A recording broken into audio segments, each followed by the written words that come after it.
commitment to you.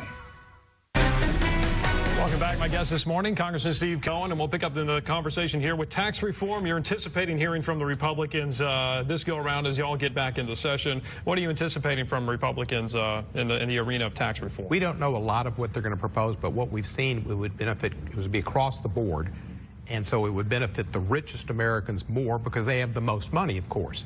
But a well-thought-out tax plan would benefit the middle class the most, who under the Trump plan that we've seen, they get like $1,000 to $2,000 a piece a year, while wealthy people earning $1 million and more would get hundreds of thousands and tens of millions of dollars in tax relief. The wealthier people don't necessarily and don't spend that much of that money. Middle class spend everything because they're living paycheck to paycheck. They've got to pay student debt, they got to pay groceries, they got to buy cars, they want to buy houses, part of the American dream. To stimulate the economy and use tax reform, it should help the most people and help the economy. And to do that, you've got to drive it with the middle class. And the cuts need to be strong with the middle class and not strong with the upper wealthy 1%. And I'm afraid that's where it's going to go, and most of the tax reform will go there. Now, there's business tax reform too, and that's important to bring companies that have taken their businesses overseas and sheltered money there to bring it back. And we need to find a way to bring that money back to America and to try to bring jobs back to America. And that's something that can be done too. And our corporate tax rate is pretty high. Our personal income tax rates are low compared to the rest of the world, but our corporate taxes are high. When you talk about a figure for that, what kind of percentage do you think a corporate tax rate would be to revenue, but also at the same time inviting those businesses back in to keep their money here in the United States? It's a balancing act, and I'm not sure what the right rate would be. It probably needs to be cut by close to a third to a half. All right, so let's keep an eye on that, certainly as you head back to Washington, D.C. I did want to talk about, you've been vocal about opioids, and certainly this crisis seems to continue to get bigger and bigger.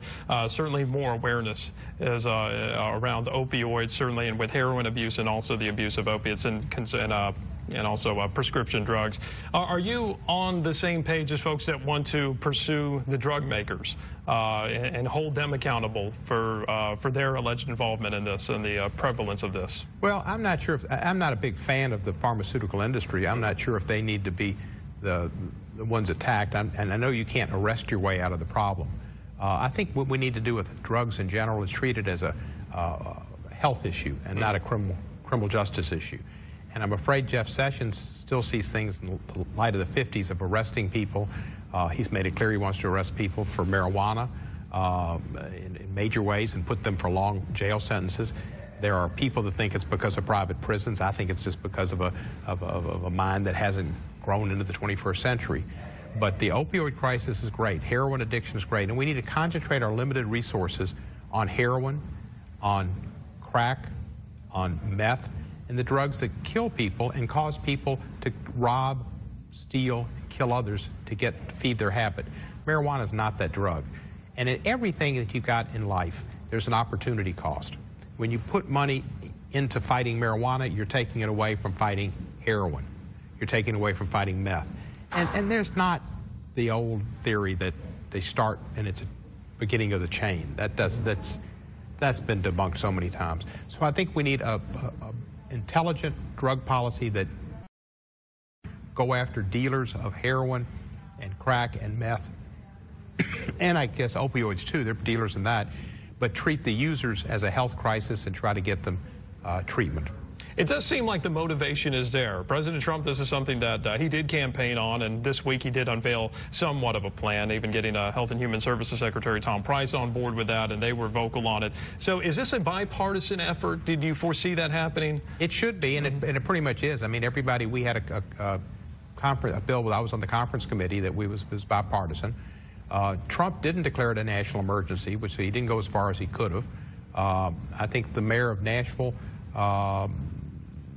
Mayor Berry, lost her son to a drug overdose, and I think she might be on the same time we are. Yeah. But she's very concerned that the president hasn't gone far enough, and concerned that he's looking at it more as a criminal justice issue and not as a health issue. Certainly, as we see faces put to the folks that are being struggling with this, certainly Max Berry, Mayor Berry's now deceased son, certainly a face to this this argument. There are lots of people all over the country on a regular basis. I've had a young friend who died of a heroin overdose a few years ago. You know, we all knew of Philip Seymour Hoffman, and what a sad loss that was. But every death's a sad one, and they're happening frequently. And we need to be working on stopping the purveyors of those drugs that kill people, and not concentrating equally on the drugs that don't kill people and that the American people are in favor of. Absolutely. I did want to turn our attention to local politics here with the Shelby County Democratic Party. That was recertified by the state, and Corey Strong has been named the executive director of that. A lot of folks said that you were kind of the de facto head of the Shelby County Democrat Party because of your prominence. Just give me an idea of the health of the Democrat Party here locally in your county. Organizing meeting at the Mississippi Boulevard Christian Church. I did not go to the election for Corey Strong because I had a town hall at the time at the College of Art, which we were pleased. It was a full house and a great crowd. I think Corey will make a good chairman. I think we've got a good committee, and they've got like a secondary committee of grassroots people that I think are energized. It's difficult to keep people energized, but we've got elections coming up in 18, and we've got local elections coming up in 19, and it's important that the party get involved in those county-wide elections in 18, as well as the city elections in 19. I think the party's going to come back strong. Do you think the motivation is there, not just certainly by the folks running the party, but also the voters? Do you think that there's an enthusiasm that has been kind of galvanized within the last year? Well, I think there are a lot of people that have awakened to the mistakes of the election of Trump, that we've elected a person who was not capable of the job he's been put in, and that part of that was a low turnout on the Democratic side, and if Democrats would have turned out in better numbers, he wouldn't be president. I think people are aware of that. There are a lot of movements here and around the country and in Memphis, and I think Democratic turnout will be strong, and I think it does start at the local offices, and it's important that you get people in who don't build up the party that builds up the folks who don't have the capabilities and don't have the experience and don't understand the problems. So I think that it's going to be important that the Democratic Party is involved, will be involved, and I think the people like the Democratic candidates. We need to have better Democratic candidates on the ballot for our elections. We have not had the best candidates to put up as the face of the party, and that needs to happen, and that's going to be a major job of Corey Strong and the new executive committee. Congressman Steve Cohen, my guest this morning. Thank you for your time. Nice to be with you, and I understand the journalism community kind of took Obamacare after Obama took Obamacare. I disagree with him on doing it. It's not you. I appreciate that. You're very welcome. Yeah, making that clear. Thank you very much. You're welcome. Take care.